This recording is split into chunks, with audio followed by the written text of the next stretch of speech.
the use of the sebaceous glands. By having the sebaceous glands, the skin is kept soft and pliable.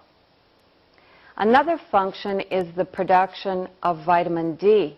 Vitamin D is produced in the skin when the skin is exposed to sunlight. The last function that I'll be talking about is the skin has a function of the demonstration of emotions.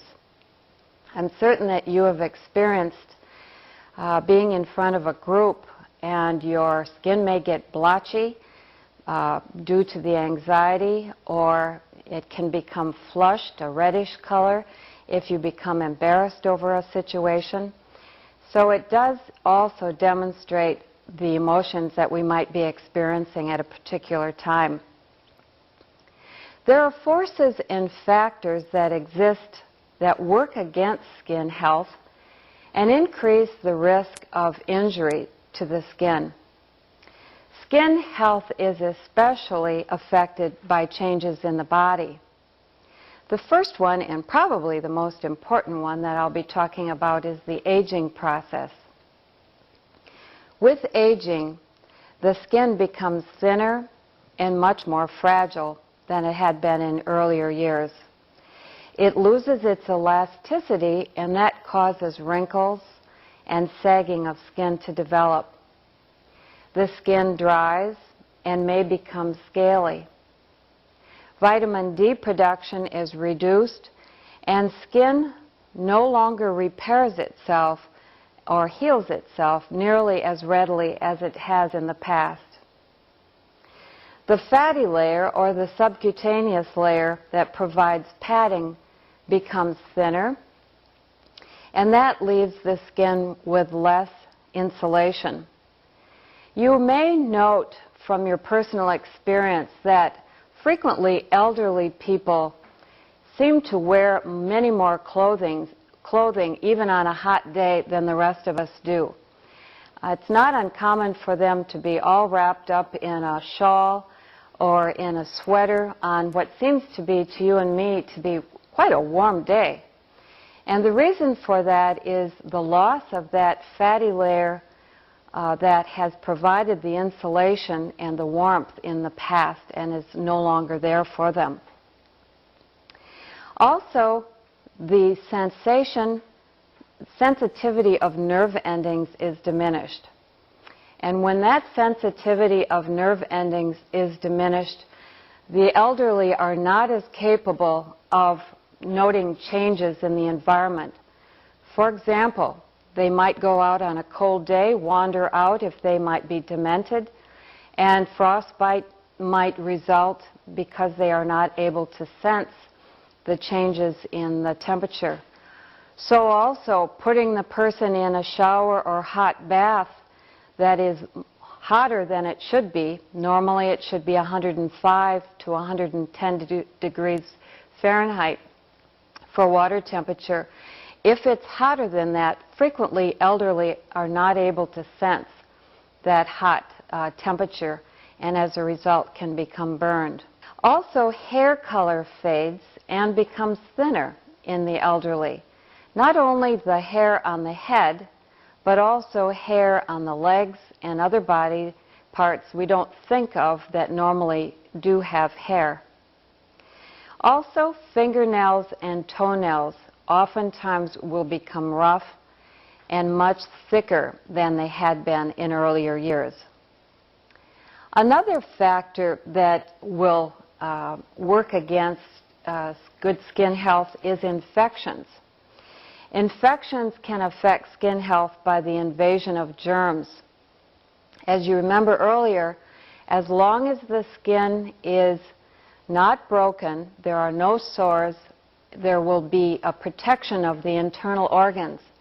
But when lesions appear on the skin, whether they be sores, rashes, boils, or blisters, no longer is the skin able to protect the internal environment as it should. Nutrition and hydration play a vital role in maintaining skin health. In order for skin to be healthy, there needs to be a well-balanced diet.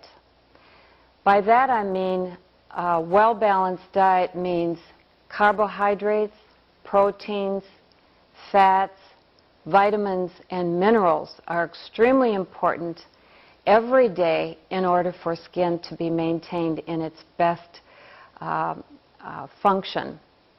Also important is water or fluid in order for skin to remain healthy.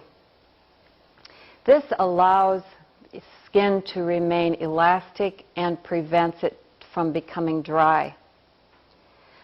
Another factor that works against skin health is disease. Diseases such as what we call peripheral vascular disease. This is a disease of the blood vessels, particularly in the legs when they become clogged with fatty deposits. Lots of times the oxygen and blood supply is not there to the skin that it should be, and as a result, the skin can become damaged.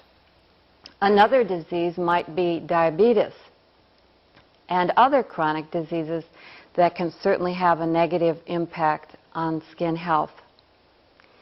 Medications is also a factor that can influence skin health. There are various classes of medications that can be a problem. The main ones that come to mind are the corticosteroids, such as cortisone, can prevent healing of wounds if one has developed. Also, antibiotics, blood pressure medications can be harmful to the skin. Medications for depression and other mental health illnesses can all cause problems for skin health. Also, treatments that are intended for good can be a problem and cause deterioration of skin. A couple things that come to mind, one being a cast that might be applied on someone's leg or arm due to a break. If the cast rubs against the skin or if moisture gets underneath the cast material, that's going to be damaging to the skin layer underneath the cast. Also, patients will have radiation treatments for cancer many times. And if the radiation gets on the skin, it becomes inflamed sometimes and can be burned and damage the skin. Caregivers, such as yourselves, can oftentimes be the first to notice subtle changes in the skin.